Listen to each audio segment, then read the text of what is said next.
Good morning student.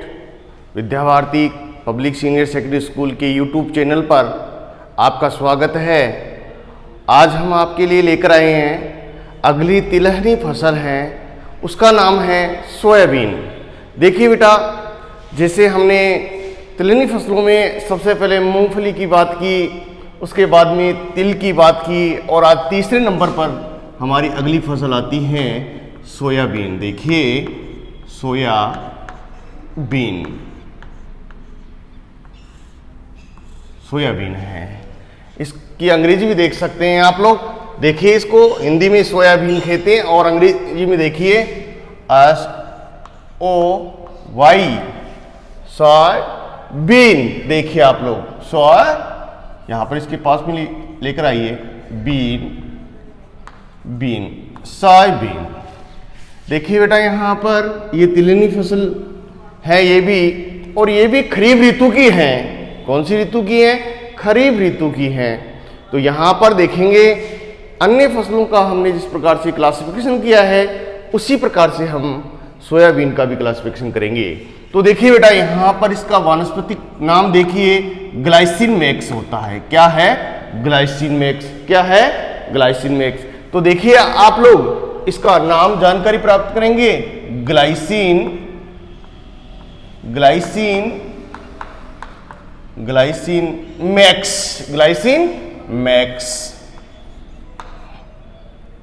Max. ये L लगा दीजिए क्योंकि लिलियस नामक वैज्ञानिक ने इसकी खोज की थी, तब ने इसका नाम क्या रख दिया? यहां पर एल रख दिया।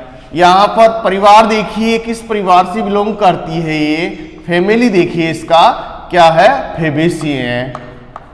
फेबेसी, क्योंकि ये लेग्यूमिनेसी की है तो ये क्या कहलाएगी? ये किंग ऑफ लेग्यूम है। क्या है? किंग ऑफ लेग्यूम, राजा है ये किसकी? दलहनी फसलों की। कहाँ है? क्या है? किंग ऑफ क्या है? King of soybean. देखिए आप लोग, फेबेसिस का कुल है और ओरिजिन देखिए बेटा, इसका ओरिजिन ये कहां से आया है? ये चीन से आया है। कहां से आया है? चीन। इसका उत्पत्ति स्थान है चीन। देखिए बेटा, बहुत सारे विद्वान इसको चीन नहीं मानते हैं क्योंकि जापान में आज भी ये जंगली रूप में पाया जाता है। जापान में क्या किस रूप में पाया जाता है? देखिए आपको यहां पर मैं स्पष्ट बता रहा हूं, यहां पर जापान में जंगली रूप में पाया जाता है और इसका अभी कोई पता नहीं है। ये ध्यान रखना, इसका उत्पत्ति स्थान का कोई पता नहीं है, लेकिन इसका जो हम अच्छे राइटर की बुक में देखते हैं तो इसका उत्पत्ति स्थान कहाँ दे रखा है? चीन दे रखा है। तो यहां पर इसका क्रोमोसोम देखिए, क्रोमोसोम नंबर 2n बराबर कितना है बेटा? 40 है। 2n बराबर 40 है। देखिए इसका वानस्पतिक नाम द्वारा जानकारी प्राप्त कीजिए ग्लाइसिन मैक्स। कई बार इस जेट के अंदर आ जाता है बेटा, देखना आप लोग, कई बार ये पर्सन जेट के अंदर आया हुआ है। देखिए आप लोग, ये देखिए जेट के अंदर आया हुआ है, कई बार पर्सन आया हुआ है जेट के अंदर। कि इसका सोयाबीन का वानस्पतिक नाम क्या है? Glycine max. और इसका कुल क्या है? फेबेसी है। और इसका ओरिजिन कहाँ है? चीन है। और क्रोमोसोम संख्या कितनी है इसमें? 2n बराबर 40। ठीक है। इसके बाद में देखना इसका इंपॉर्टेंस, इसका महत्व देखिए बेटा कि इसका महत्व क्या है। तो देखिए इसका महत्व आप लोग जानकारी प्राप्त करेंगे। पहला इसका महत्व देखिए बेटा, जो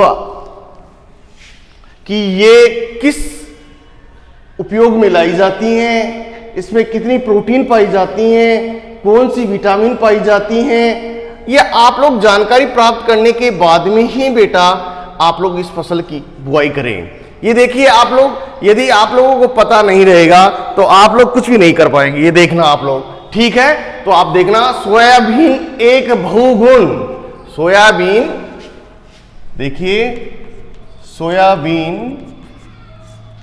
एक बहुगुण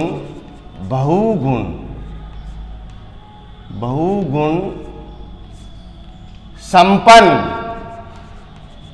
क्या? बहुगुण संपन्न दलहनी व तिलहनी फसल है। दलहनी व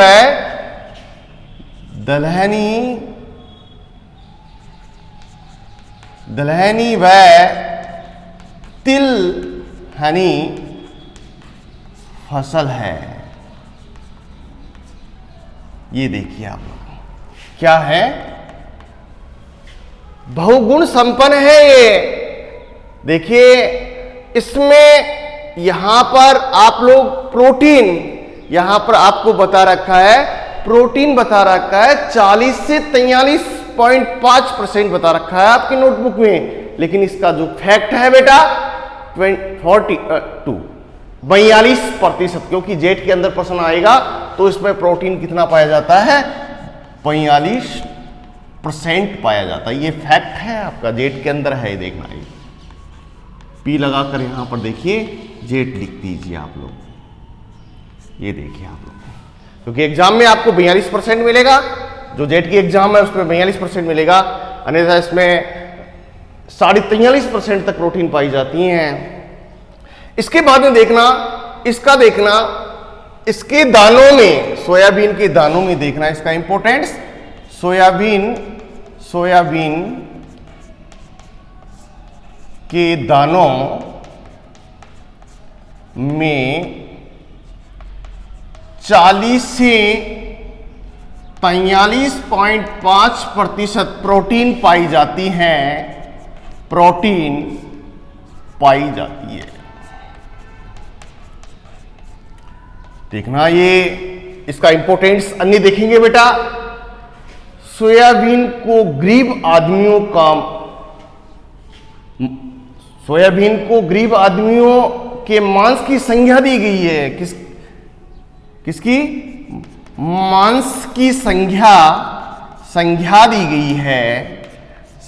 गई है, देखिए आप लोग। इसके बाद में देखना, इसको अन्य नामों से, इसको वंडर क्रॉप्स के नाम से जानते हैं। किसके नाम से जानते हैं? वंडर क्रॉप, ठीक है, वंडर क्रॉप के नाम से जानते हैं। वंडर देखिए आप लोग इसको, ये फिर वह है, ये वंडर फसल के नाम से जानते हैं, नाम से जानते हैं। इसमें वसा परसेंट देखना, सोयाबीन में वसा प्रतिशत देखिए बेटा कितना पाया जाता है, ये आप लोगों को पता होनी चाहिए। तो देखिए बेटा, इसमें वसा परसेंट है वो 19 से 20% वसा पाई जाती हैं। तो ये क्या है? बहुगुण संपन्न फसल है। ये देखिए, इसमें ये लेग्युमिनोसा है, तो इसमें राइजोबियम नॉट्स भी पाई जाती हैं जो वायुमंडल से नाइट्रोजन का स्थिरीकरण करती हैं। वैसे इसका फैक्ट बता रहा हूं आपको, 20 से 22% तक इसमें वसा पाई जाती है। आपकी नोटबुक में 19 से 20 दे रखा है, लेकिन इसका फैक्ट 20 से 22% तक पाई जाती है इसके अंदर वसा। अगला है सोयाबीन अनुसंधान निदेशालय। सोयाबीन अनुसंधान निदेशालय कहाँ स्थित है? तो ये देखना बेटा, ये इंदौर है। कहाँ है? इंदौर। कहाँ स्थित है? इंदौर के अंदर है। ये कई बार जेट के अंदर प्रश्न पूछ लिया जाता है, तो ध्यान रखना। आप लोगों को जो भी प्रश्न यहाँ बताए जा रहे हैं वो कंपटीशन में आने वाले प्रश्न बताए जा रहे हैं, और साथ में आपके जो 12वीं का सिलेबस है वो तैयार किया जा रहा है। तो देखना बेटा, यहाँ पर सोयाबीन एक बहुगुण संपन्न दलहनी व तिलहनी फसल है। सोयाबीन के दानों में 40 से 43.5%, इसको मैंने फैक्ट बता दिया है, 42% बता दिया है। कितना? 42% बता दिया है। ध्यान रखना है इस बात का। तो इसको किसकी संज्ञा दी गई है? गरीब आदमियों के मांस की संज्ञा दी गई है। इस फसल को वंडर फसल के नाम से जाना जाता है। सोयाबीन में वसा परसेंट कितना है? 19 से 20%, और यहां पर मैंने फैक्ट क्या बताया बेटा? 20 से 22% बताया। अगला हमारा यहां प्रश्न है, सोयाबीन अनुसंधान निदेशालय कहां स्थित है? इंदौर में स्थित है। कहां है? इंदौर में स्थित है। इसके बाद में देखना आप लोग, इसका अन्य इंपॉर्टेंस यहां है, इसकी पत्तियां किस प्रकार की होती है? त्रिपर्णी। इसकी पत्तियां, सोयाबीन की पत्तियां कैसी होती है? त्रिपर्णी। सोयाबीन की पत्तियां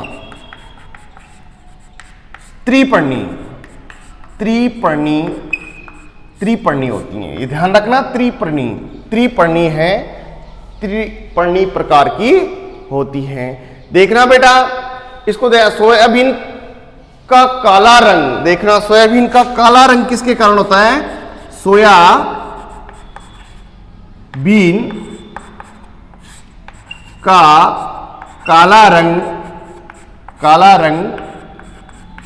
रंग किसके कारण होता है? एंथोसाइनिन। ये ध्यान रखना, या आप लोग ऐसे भी कर सकते हैं,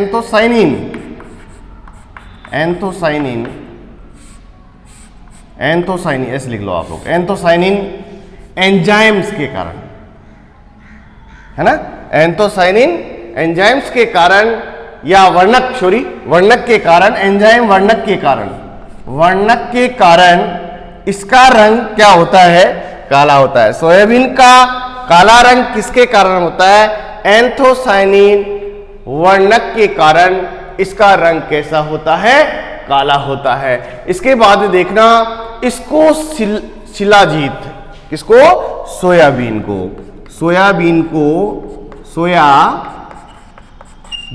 को यहां पर शिलाजीत की संज्ञा दी गई है। शिलाजीत की संज्ञा दी गई है। ये देखिए बेटा, देखिए इसको, सोयाबीन को शिलाजीत की संज्ञा दी गई है क्योंकि इसमें प्रोटीन की मात्रा 42% है। सबसे ज्यादा प्रोटीन इससे प्राप्त होता है। यदि आप लोग इसको खाना चाहें तो आप लोग इसको भिगोकर खा सकते हैं। इसमें थोड़ा कड़वापन आता है, इसमें इसकी दाल में दुर्गंध आती है। देखिए यहां पर एक प्रश्न बन गया है कि सोयाबीन की दाल में दुर्गंध किसके कारण आती है? तो आप लोगों को पता होना चाहिए, लेपोक्सिडेसी। क्या यहां पर मैं लिख रहा हूं, इसकी दाल में गंध, लेपोक्सिडेसी। देखना, लेपोक्सिडेसी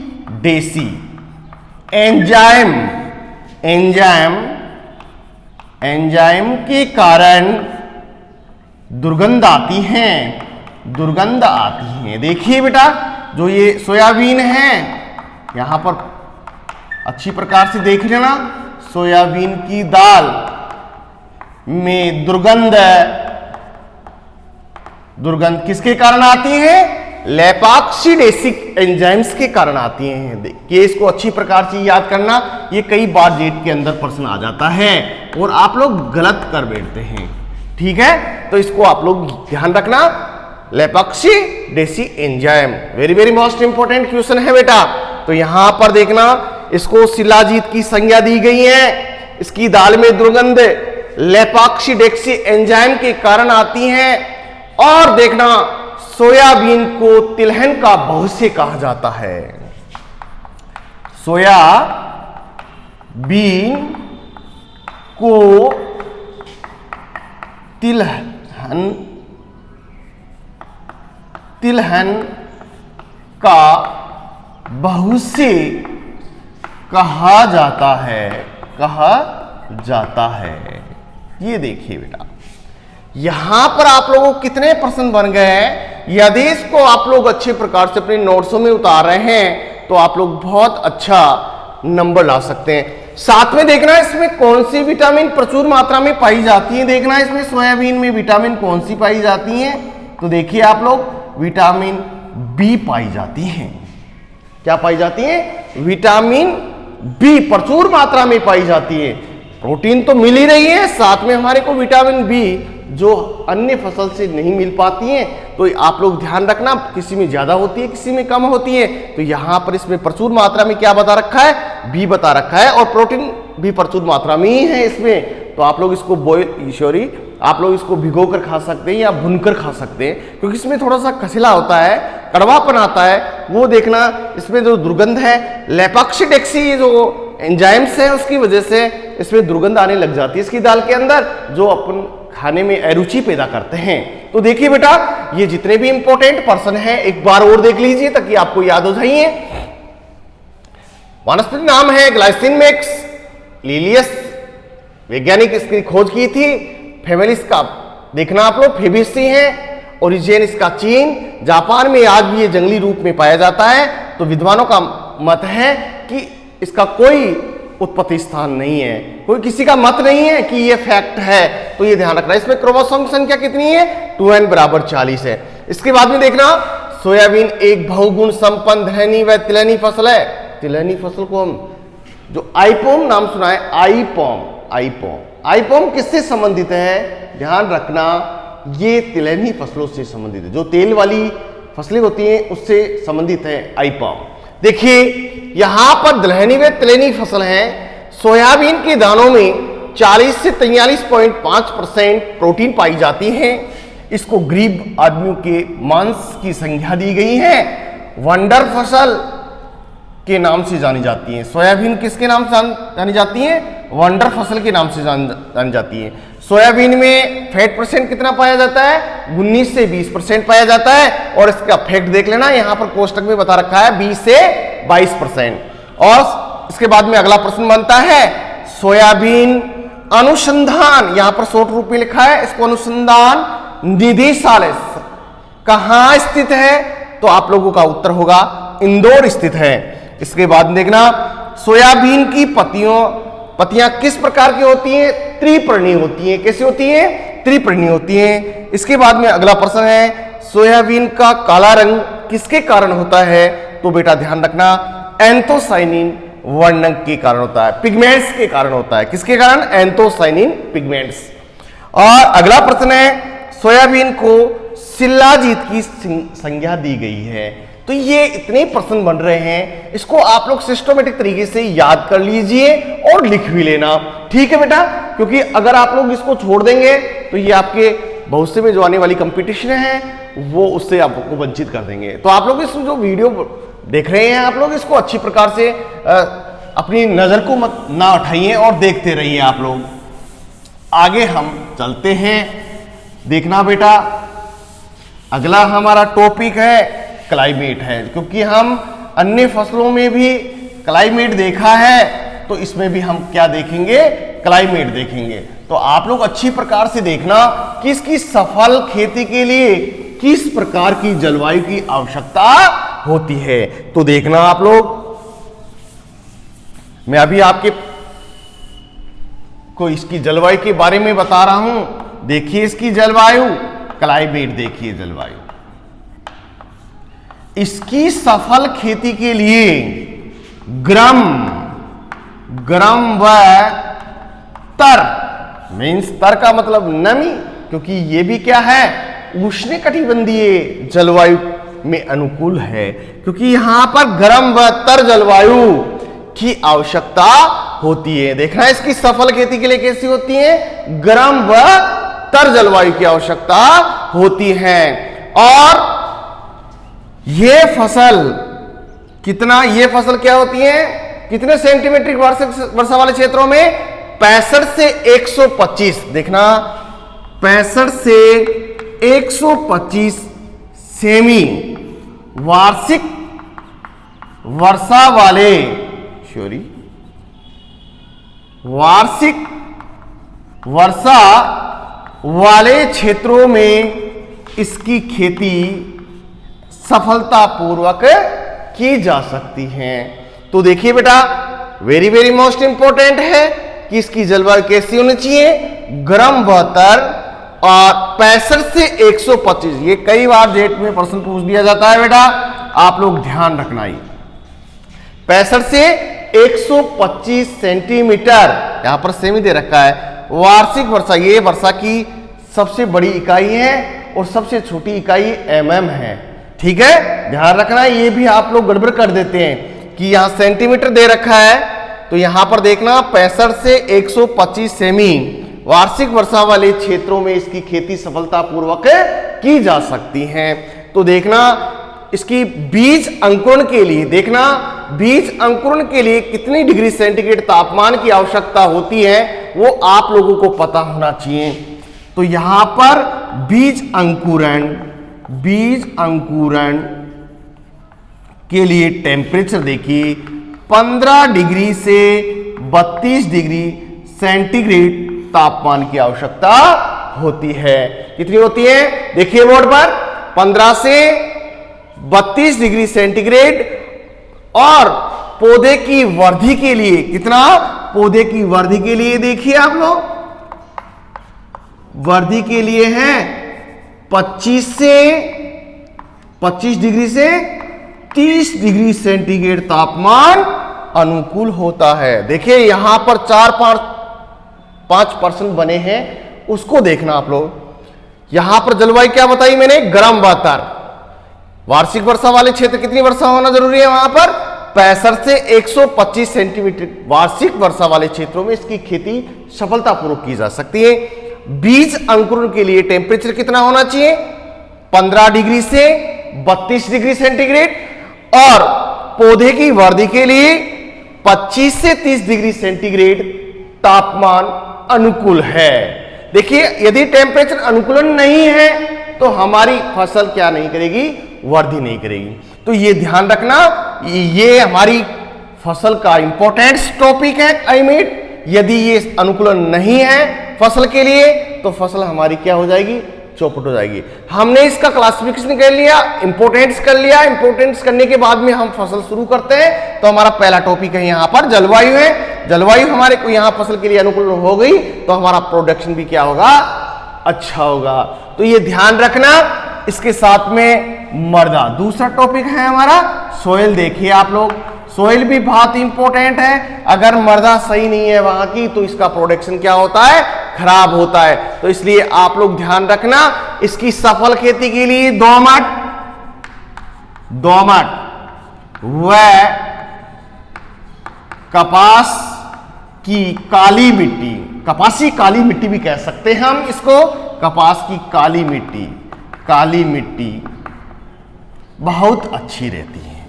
कपास की काली मिट्टी और दोमट मृदा बहुत अच्छी रहती है। इसके बाद में देखना बेटा, भूमि का पीएच मान देखिए, भूमि का पीएच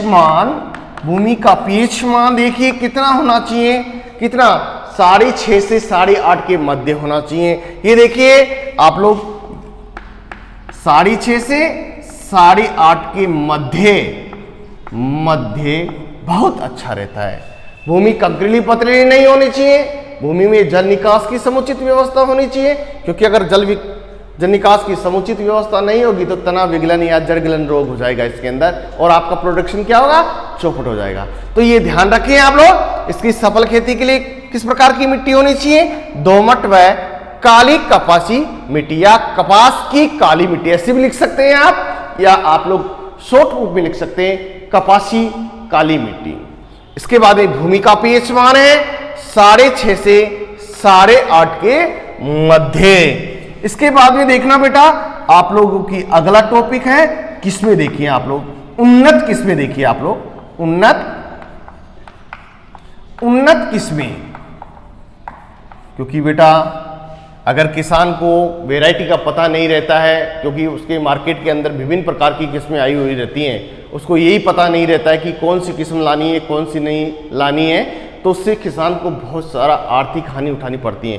क्योंकि ज़्यादा, अब खेती की बात करते हैं, अगर हम सिस्टमेटिक तरीके से खेती करते हैं तो उसमें अच्छा पैदावार मिल जाता है। अगर हम सिस्टमेटिक तरीके से खेती नहीं करते हैं तो हमारा प्रोडक्शन क्या होता है बेटा?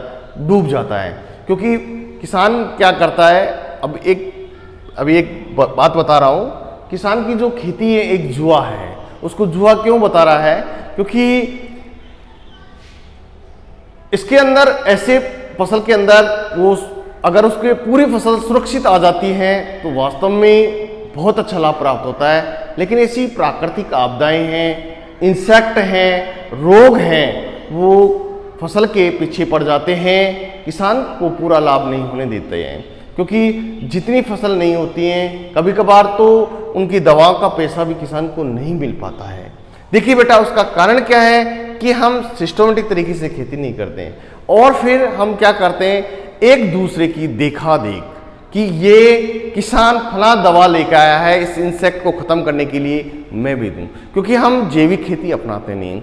यदि हम संपूर्ण भारत के किसान अगर ऑर्गेनिक फार्मिंग करें, ऑर्गेनिक फार्मिंग, ठीक है, हम क्या कर रहे हैं, इनऑर्गेनिक अकार्बनिक खेती कर रहे हैं। अगर हम कार्बनिक खेती कर रहे हैं, कार्बनिक मतलब जिसमें जीवों के सारे हम खेती कर रहे हैं, कि आज जो हमारा जो देसी गोबर है उसको सड़ाकर कोई डालता नहीं है, उसके अंदर क्या करते हैं, धूप के अंदर जो गोबर डालने का स्थान है जिसको रूढ़ी बोलते हैं, उसके ऊपर आप गोबर डालते रहते हैं, और धूप के अंदर क्या होते हैं, उसके जो NPK, nitrogen phosphor potassium, potash आप जिसको कहते हैं, वो क्या होता है, वाष्प बनकर चला जाता है और सूखा रह जाता है, जिसको आप लोग कंडे बोलते हैं। क्या बोलते हैं, कंडे बोलते हैं। तो वो बेटा क्या करेंगे, खेत में क्या करेंगे, वो लंबे समय तक जहां वहां पड़े थे वैसे ही वहां पड़े रहेंगे, क्योंकि उसके ऊपर छां भी होनी चाहिए, समय समय पर पानी भी डलता रहना चाहिए। इससे क्या होता है कि वो एक प्रकार से अच्छी तरह से गलकर एक कंपोस्ट का रूप ले लेता है।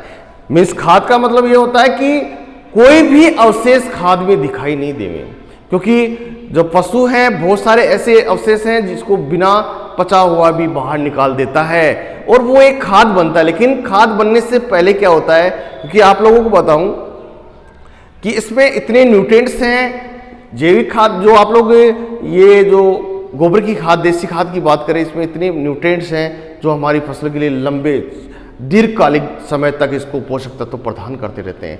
क्योंकि बेटा अपने जानते हैं कि लगातार हम एक ही प्रकार की फसल बोते रहते हैं, तो एक प्रकार की फसल बोएंगे तो उसमें क्या होगा बेटा, उसके अंदर बहुत सारे न्यूट्रिएंट्स वो क्या करेगा, वो जो मुख्य फसल है वो खींचती रहेगी।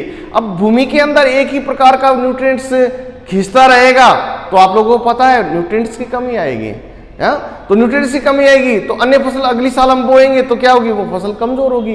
इसलिए क्या होता है, हमारे को फसल चक्र अपनाते रहना चाहिए ताकि हमारा कोई भी न्यूट्रिएंट्स कमी नहीं है। क्योंकि प्रकृति द्वारा जो निःशुल्क उपहार दिया जाता है तो उसको हम डालेंगे नहीं और काटते रहेंगे तो क्या होगा, कमी होगा बेटा।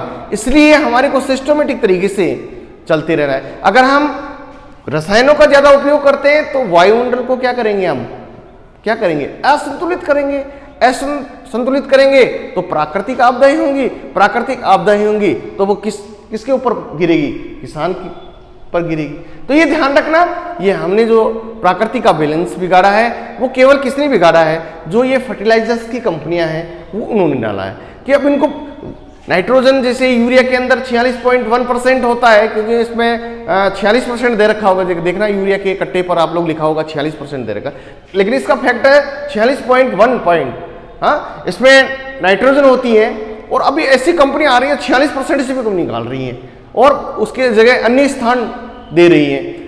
कभी कभार तो देखना आप लोग उर्वरकों के अंदर पत्थर आ जाते हैं, क्योंकि किसान को आर्थिक हानि, बहुत हानि उठती है बेटा, तो किसान को पता नहीं रहता है। तो इसको पता करने के लिए आप लोग सिस्टमेटिक तरीके से खेती करेंगे तो किसान को अपने आप सारी बातें पता रहेगी। तो यहां पर देखिए उन्नतशील किस्में, पहली किस्म है JS 335। कौन सी है, JS 335, ये ध्यान रखिए आप लोग। इसके बाद में देखना MAUS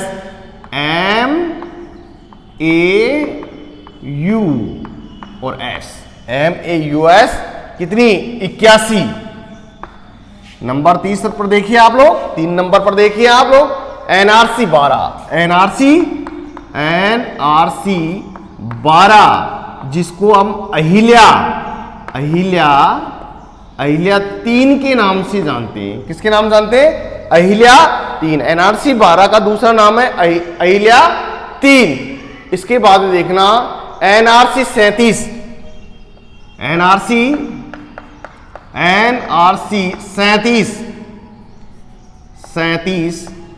इसका दूसरा नाम है अहिल्या 4। ये देखिए बेटा, 335, MAUS 81, NRC 12, जिसको हम किस नाम से जानते हैं, अहिल्या 3 के नाम से जानते हैं। इसके बाद में अगली है NRC 37, जिसको हम अहिल्या 4 के नाम से जानते हैं। किसके नाम? अहिल्या 4 के नाम से जानते हैं। तो ये देखिए आप लोग। इसके बाद में अगला आता है हमारा PK 472, PK 472। देखिए अगली किस्म है PK, देखना इसको, PK 472 और PK कितना 1024, PK 1024। देखिए ये किस्म है PK 1024, ये हमारी 6 नंबर की किस्म है। इसके बाद में देखना 7वें नंबर पर देखना प्रताप